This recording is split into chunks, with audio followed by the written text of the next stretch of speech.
अज़ीज़ान, हम इल्मुल कलाम के मबाहिस में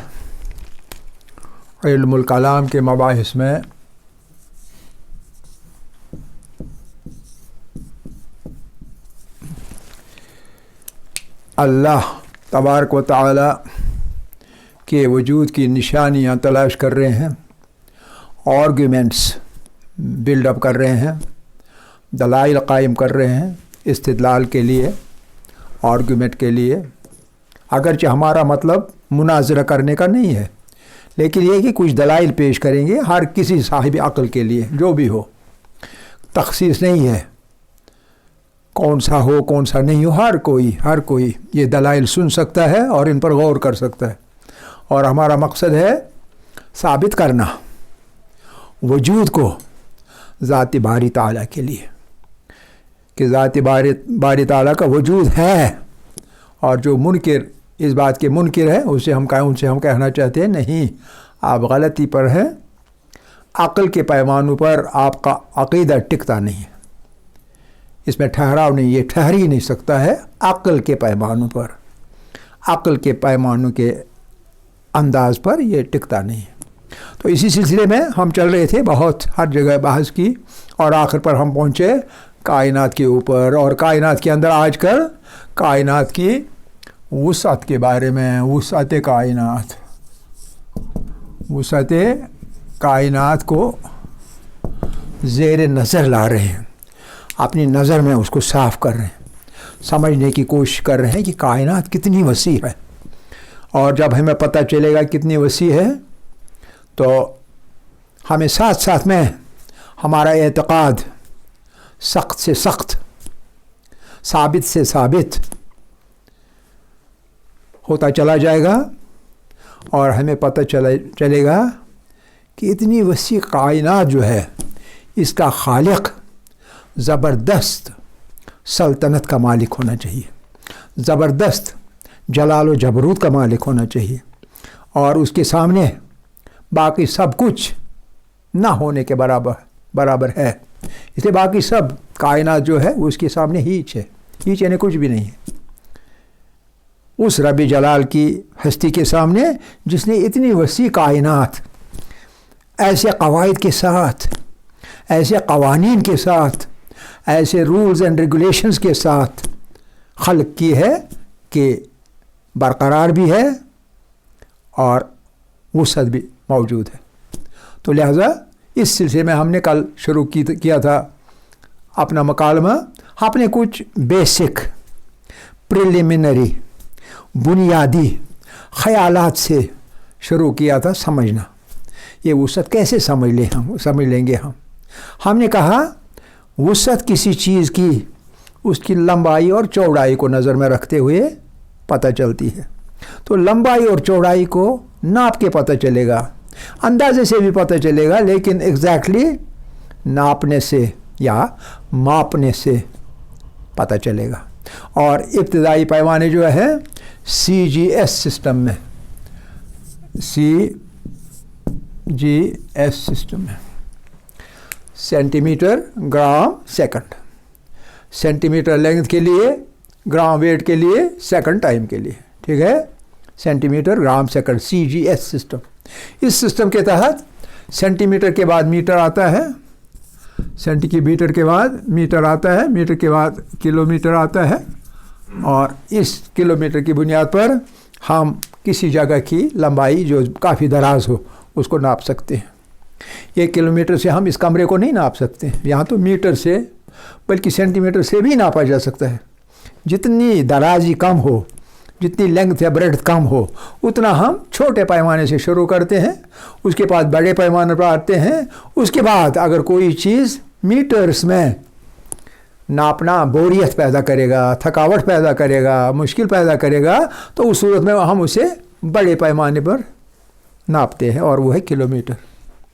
लेकिन अगर किलोमीटर्स इतने हों कि उनको नापा ही नहीं जा सकता किलोमीटर्स के अंदर, वो बहुत ही ज़्यादा फिर भी हों, तो किलोमीटर्स के बाद हमने कहा था कल, अगला जो पैमाना है वो है एस्ट्रोनॉमिकल यूनिट का, ठीक है कि नहीं। एस्ट्रोनॉमिकल यूनिट का पैमाना अगला पैमाना। और एस्ट्रोनॉमिकल यूनिट क्या है? एस्ट्रोनॉमिकल यूनिट है distance between the sun and the earth. ज़मीन और सूरज के दरमियान जो डिस्टेंस है वो डिस्टेंस एक एस्ट्रोनॉमिकल यूनिट के बराबर है। लेकिन ये एस्ट्रोनॉमिकल यूनिट इतनी दूरी के पैमाने से हम मुख्तलिफ सितारों के दरमियान या सैयारों के दरमियान या ज़मीन और सैयारों के दरमियान या सूरज और सैयारों के दरमियान डिस्टेंस नाप लें, फासला नाप लें। एक वक्त ऐसा आता है कि ये भी छोटा पड़ता है, ये पैमाना भी छोटा पड़ता है। उस वक्त हमने क्या कहा था? उस वक्त हमने कहा था लाइट को हम इस्तेमाल करेंगे, लाइट रोशनी को इस्तेमाल करेंगे। Life second, life minute, light month तो कहीं उसका नाम निशान नहीं, लाइट ईयर। और लाइट ईयर खासा अच्छा पैमाना है। एक साल में जितना फासला, जितनी डिस्टेंस रोशनी की किरण एक रोशनी तय करेगी, उतने को हम एक लाइट ईयर कहेंगे। एक साल के अंदर एक लाइट ईयर, 1 घंटे के अंदर 1 लाइट आवर, 1 मिनट के अंदर 1 लाइट मिनट। गोया लाइट को हम इस्तेमाल करेंगे। तो लाइट के बारे में मिनट और आवर आमतौर पर इस्तेमाल नहीं होते, बल्कि लाइट ईयर इस्तेमाल होते हैं, LY। और कभी कभी जब उससे कम डिस्टेंस हो तो तब LM और LS भी इस्तेमाल होता है, अभी आप देखेंगे। तो लाइट ईयर, अब देखिए ट्रिलियंस लाइट ईयर्स दूर, बिलियंस लाइट ईयर्स दूर एक अजराम फल्की दूसरे अजराम फल्की में से किसी सितारे या सैयारे से दूर है। तो उस सूरत में क्या करेंगी? उस सूरत में हमने कहा था पारसेक हम इस्तेमाल करेंगे।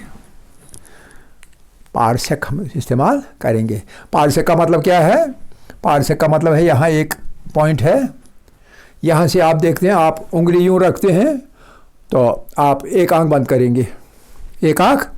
बंद करेंगे, आपने सामने उंगली रखिए, एक आंख बंद कीजिए, तो फिर आगे किसी चीज़ के साथ देखिए कहाँ ये आपकी उंगली रह रही है, फिर दूसरी आंख बंद कीजिए और खोल दीजिए, तो ये आपको लगेगी ये उंगली थोड़ा सा दूर चली गई।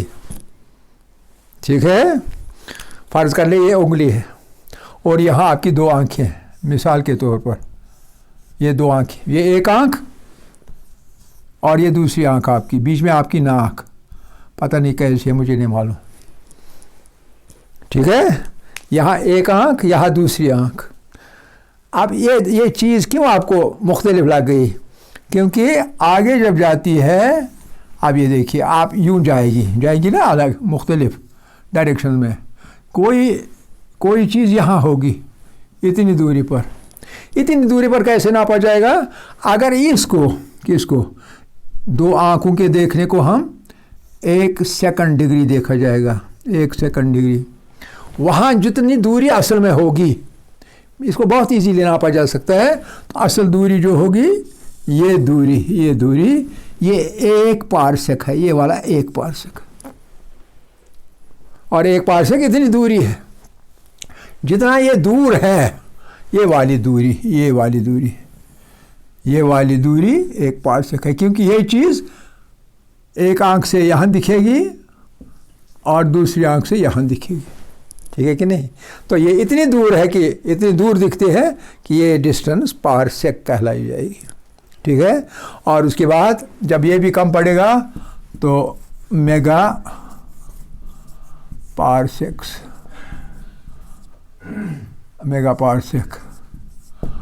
और ये मेगा पारसेक कितना होता है 1 मिलियन पारसेक का। ये हमने कहा ये सब बातें कर दी।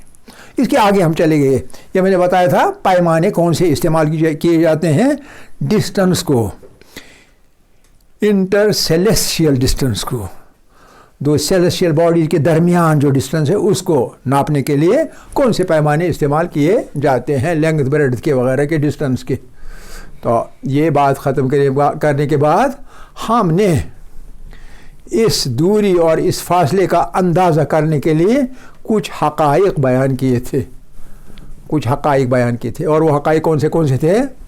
हमने टेक ऑफ पॉइंट, हमारा जैसे जहाज़ का टेक ऑफ पॉइंट होता है रनवे, हमने अपना टेक ऑफ पॉइंट किस चीज़ को लिया था, शाबाश, किस चीज़ को लिया था जी।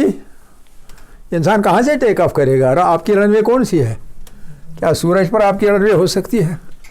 आप बात ही नहीं कर रहे, क्या बात है। ज़मीन को टेक ऑफ पॉइंट हमारी ज़मीन है, ठीक है कि नहीं। तो लिहाजा ज़मीन से, ये ज़मीन है मिसाल के तौर पर, और ज़मीन से जाके हमने कहीं सूरज देखा, चढ़ते हुए देखा, गुरूब होते देखा, जिस सूरत में भी देखा तो देख लिया। अब हमें मालूम है इन पैमानों की वजह से कि ज़मीन सूरज से कितनी दूर है, ये हमें मालूम। कितनी दूर है बताइए, हैं, शाबाश, आपको याद है कितना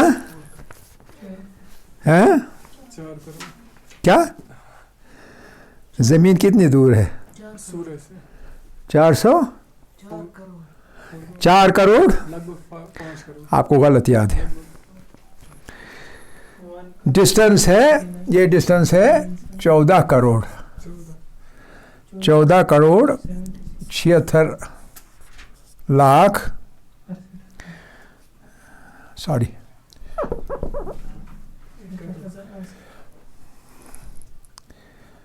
8 0 और फिर 3 0। बताइए कितना है, 4 0 फिर 768 और 14, शाबाश। हाँ क्या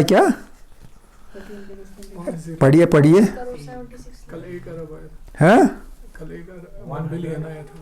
1 अरब और 1 अरब और, चलिए आगे 1 अरब और 147.72 मिलियन किलोमीटर।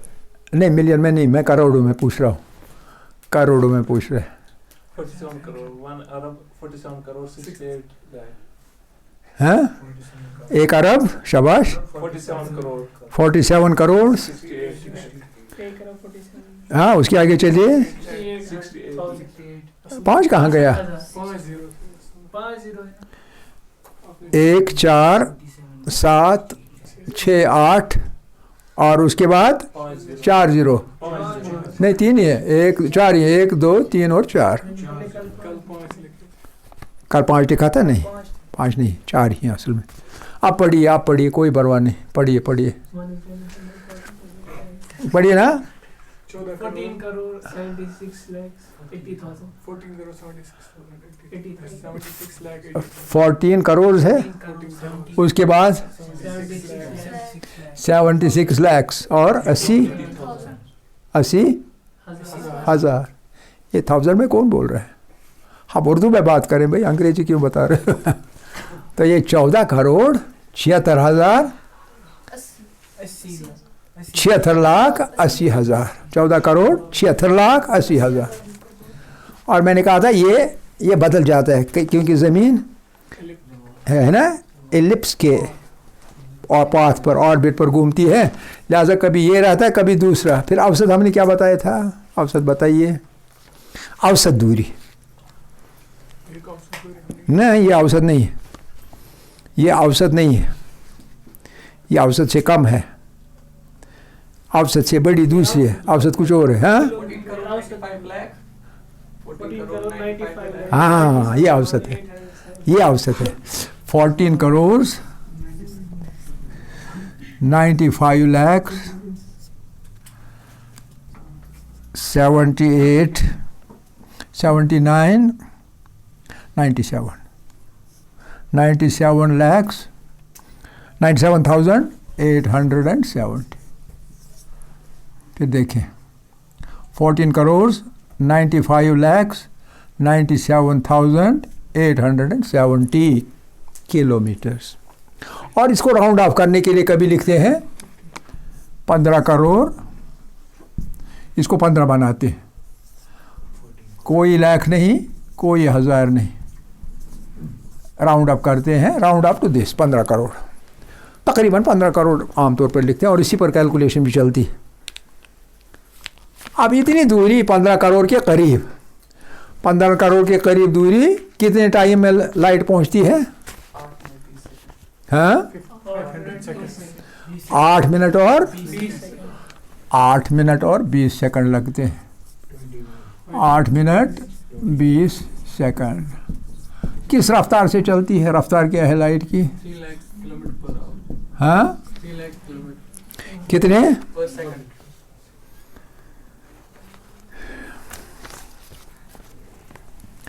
29,000 2,99,792 किलोमीटर फी सेकंड।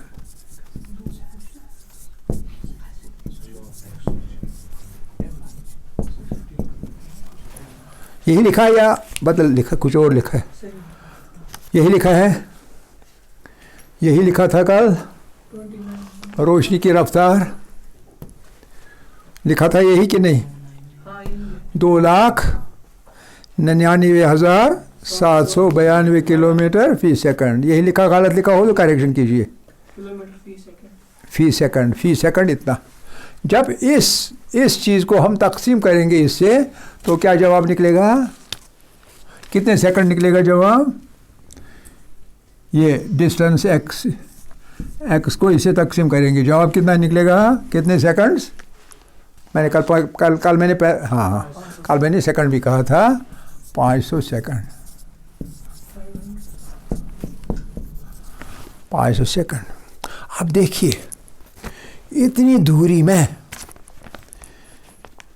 कितना लगता है? 8 मिनट। तो अगर हम कहें ज़मीन सूरज से 8 मिनट 20 सेकंड छोड़ देंगे वही, या 20 सेकंड भी पढ़ेंगे, 8 मिनट और 20 सेकंड की दूरी पर है, तो इतना कुछ बताने और लिखने की और रिकॉर्ड करने की ज़रूरत नहीं पड़ेगी। हम खाली कहेंगे 8 मिनट और 20 सेकंड की दूरी पर सूरज से हमारी ज़मीन है। कितनी दूर है जी? क्या है डिस्टेंस जी? जनाब डिस्टेंस सूरज की ज़मीन से, मुझे बड़े नंबर याद नहीं रहते हैं जनाब, मैं कहूँगा कि सिर्फ 8 मिनट और 20 सेकंड दूर है। छोटा सा रख, 8 मिनट और 20 सेकंड दूर है। और इसी को कहते हैं लाइट मिनट्स या लाइट सेकंड्स। 8 लाइट मिनट्स और 20 लाइट सेकंड्स। ठीक है? ये वाला जो यहाँ हमने लिखा था लाइट वाला पैमाना इस्तेमाल करते हैं। ये सब कुछ जाने से पहले हमने क्या कहा था? एक नुक्ता मैंने आपकी खिदमत में पेश किया था, और वो ये था कि आप देखते हैं आसमानों को किसी अंधेरी रात में, जब बहुत अंधेरा छाया हुआ है, कुछ दिखता नहीं है, हाथ अपनी उंगली भी आपको नहीं सूझेगी, लेकिन फिर आप आसमान की तरफ देखेंगे, बादल शादल नहीं होंगे, बादलियों के बगैर होगा आसमान हमारा। तो आपको तारे ही तारे दिखाई देंगे कि नहीं। हमने कहा था कल कि जब हम मुख्तलिफ तारे, मुख्तलिफ कहकशाने और मुख्तलिफ प्लैनेट देखते हैं तो कई नज़दीक के हैं, कई बहुत दूर के। कुछ अगर किसी जगह से ज़मीन दिखेगी तो वो जितनी दूर होगी उतनी दूर पहले की होगी जो वो देखेगा। यानी यहाँ जब हम यहाँ सूरज देखते हैं तो असल में इस वक्त का सूरज नहीं होता, बल्कि 8 मिनट और 20 सेकंड पहले वाला सूरज होता है। ये नुक्ता आपने समझ लिया था।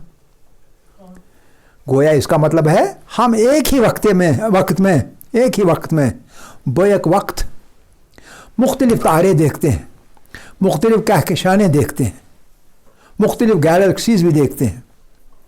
कोई गैलेक्सी हम दूर से देख भी सकते हैं खाली आंख से, बगैर टेलीस्कोप के। वो आपको पता चलेगा कौन सी है। तो जब हम देखते हैं तो इन सब चीज़ों को हम एक ही वक्त में देखते हैं, लेकिन तारीख के एतबार से, टाइम के एतबार से वो एक वक्त की नहीं होती हैं।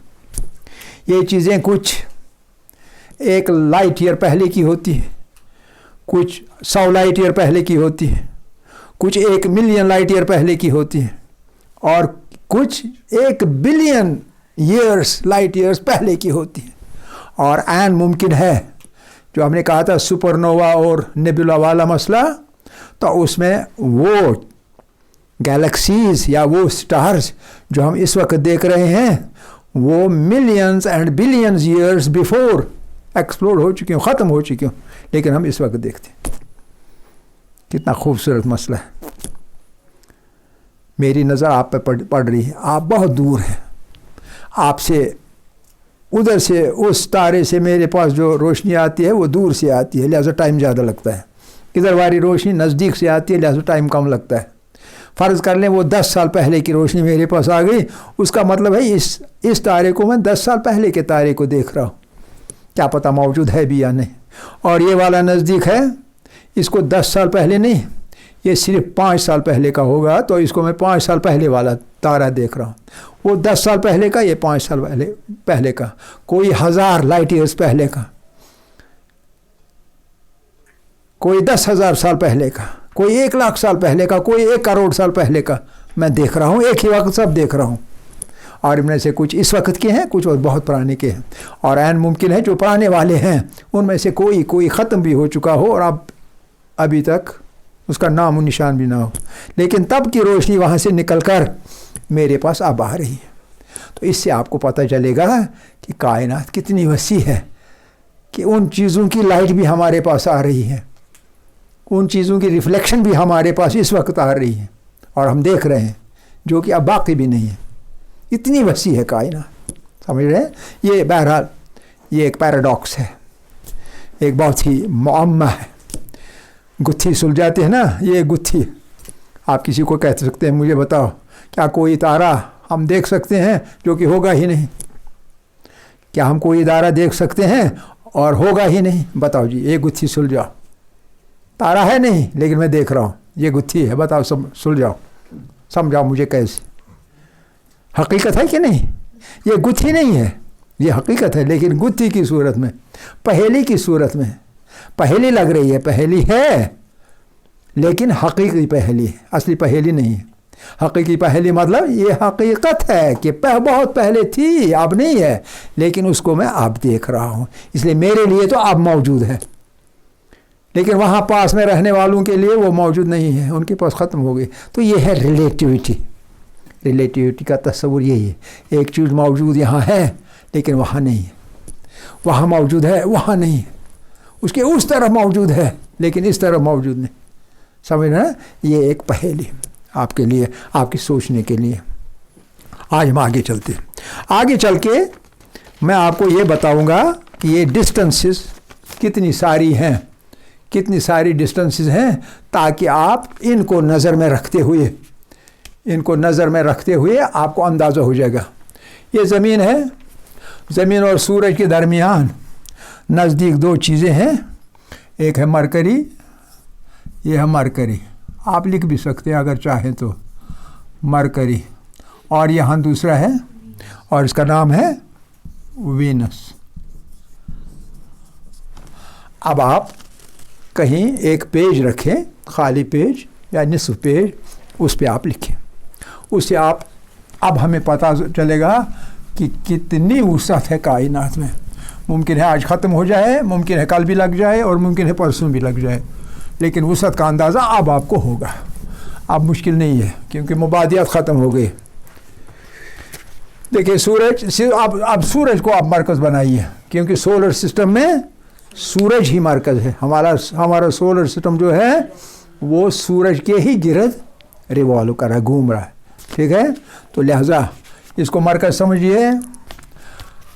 Distance from sun, distance from sun, और साथ में लिखते जाएंगे, साथ में समझते भी जाएंगे। तो पहली चीज़ जो है वो है मरकरी। पहला ये प्लैनेट्स है, पहले मरकरी।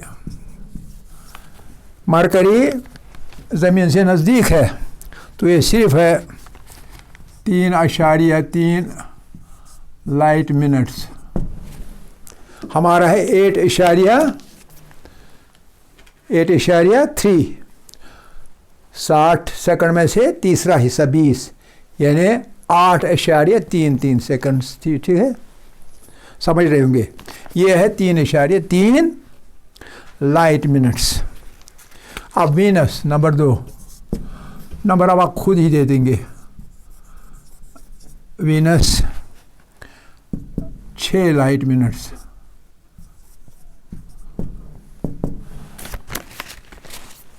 ये 3.3, और ये वाला इससे दुगना तकरीबन वीनस 6 लाइट मिनट्स, और उसके बाद हमारा 8.33 ज़मीन।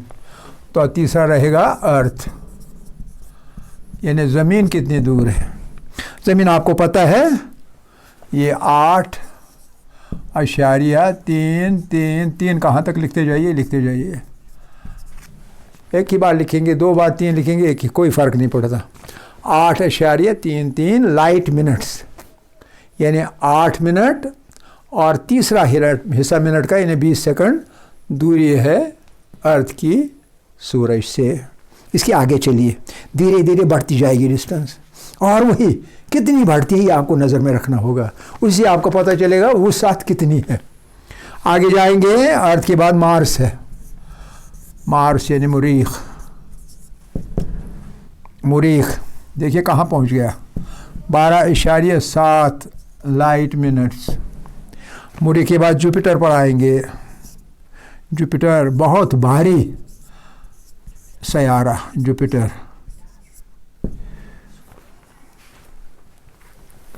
ये 4 जो हैं, 1, 2, 3 और 4, ये वाले 4, इनका नेचर एक है। इससे आगे नेचर बदल जाएगा। जुपिटर और सैटर्न, सैटर्न यानी शनिचर। जुपिटर का 43 पर आएगा, 43 लाइट मिनट्स, और सैटर्न पर बदल जाएगा, टोटल आवर्स में आएगा 1.3 लाइट आवर्स। सेकंड था पहले, फिर मिनट्स में आ गया, फिर आवर्स में बदल गया, 1.3 लाइट आवर्स। अब आवर्स में देखिए कितना बढ़ गया। और उसके बाद नेपच्यून, नहीं सॉरी, सैटर्न के बाद यूरेनस। इन दो का मिजाज भी अलग है। उसके बाद यूरेनस,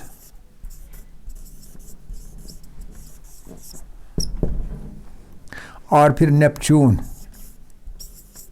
नेपच्यून आखिरी सयारा, 8वां सयारा। इन दो का भी मिजाज अलग है। यूरेनस जो है वो 2.7, इससे डबल से भी ज़्यादा हो गया, 2.7 लाइट आवर्स। और नेपच्यून का इससे भी दुगने के करीब, 4.2 लाइट आवर्स। ठीक है, अब हमने ये 4 अलग रख लिए और ये 4 अलग रख लिए। इनका नेचर है कि इनके यहाँ ज़्यादा से ज़्यादा रॉक्स और मेटल पाए जाते हैं। मेटल्स 1, 2, 3 और 4 के अंदर। ये जो हैं ये दो, ये गैस ही हैं, सिर्फ गैसेस। इनको गैस जायंट्स कहते हैं। गैस जायंट्स, देव हैकल बहुत बड़े,